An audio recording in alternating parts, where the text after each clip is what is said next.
If you are looking for a romantic getaway, you might want to consider the Amavi MadeForTwo Hotel in Paphos. This hotel is designed exclusively for couples, offering a serene and intimate atmosphere. According to the reviews on Booking.com and TripAdvisor, most guests had a wonderful stay at the Amavi MadeForTwo Hotel. They praised the hotel staff for their friendliness and professionalism, the cuisine for its variety and quality, and the rooms and facilities for their comfort and cleanliness. However, not everything was perfect. Some guests complained about the high prices, the noise from the nearby construction site, and the lack of entertainment options. Also, some guests felt that the hotel was too isolated and far from the city centre.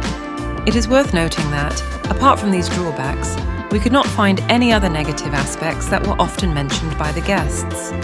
This means that any minor problems that occurred during the stay did not have a significant impact on the overall impression of Amavi MadeForTwo Hotel. Overall, this is a great choice for couples who want to relax and enjoy each other's company, but it might not suit everyone's taste and budget.